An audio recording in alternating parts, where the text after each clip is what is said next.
بسم اللہ الرحمن الرحیم۔ السلام علیکم ایوری ون۔ آج میں آپ کے ساتھ بسم اللہ کے حوالے سے کچھ شیئر کروں گی۔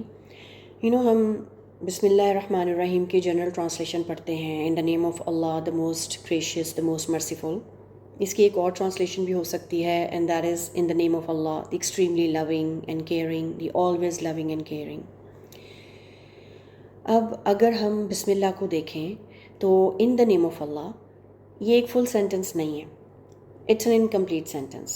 لیکن اگر میں کہوں کہ in the name of Allah I read, now this is a full sentence. تو there is a early part of the sentence and پھر اس کا ایک later part of the sentence بھی ہے۔ فار ایگزامپل اف آئی سے ان the name of Allah I teach, تو اب یہ کمپلیٹ سینٹنس بن گیا۔ Now the question is کہ why did Allah give us an incomplete sentence؟ اس کا یہ مطلب ہو سکتا ہے it is as if Allah is saying that no matter whatever good thing we do in life, it's incomplete without بسم اللہ الرحمن الرحیم۔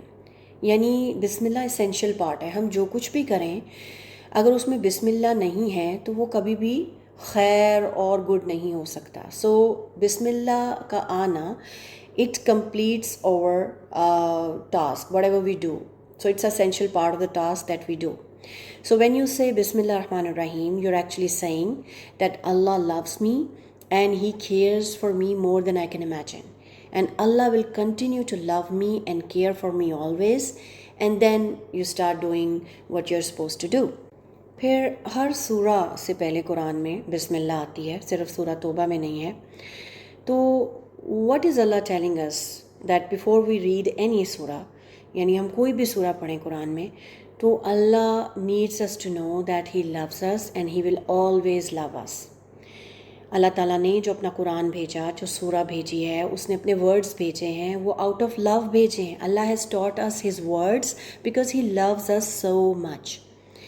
سو اگر ہم قرآن کو پڑھتے ہیں تو ہمیں بہت آنر فیل کرنا چاہیے کہ we are reading his words, we are understanding his words, اور اس سے پہلے جب بسم اللہ پڑھیں تو it's kind of a reminder کہ اللہ لوز اس سو مچ کہ اس نے ہمیں اپنے ورڈس دیے ہیں، وہ ہمیں اپنے ورڈس سکھا رہا ہے، آیات سکھا رہا ہے۔ اور اللہ کی آیات سے بہتر کیا چیز ہو سکتی ہے؟ قرآن کی ایک آیا، اس کا ایسنس بھی ہے نا، قرآن کی جو آیات ہیں they are better than everything else that people collect. لوگ بہت کچھ جمع کرتے ہیں، کچھ کوئنس کلیکٹ کرتے ہیں، کچھ ویڈیو گیمز کلیکٹ کرتے ہیں، کوئی ٹوائز، کوئی ڈفرینٹ سٹف کو کلیکٹ کر رہے ہوتے ہیں۔ تو جو لوگ قرآن کی آیات کو کلیکٹ کرتے ہیں، ڈیلی آیات کو پڑھتے ہیں، اس کو سمجھتے ہیں، سیکھتے ہیں، میمورائز کرتے ہیں، جس طرح سے بھی وقت گزارتے ہیں قرآن کی آیات کے ساتھ، تو they should be happy because it's better than anything that they could collect. سبحان اللہ۔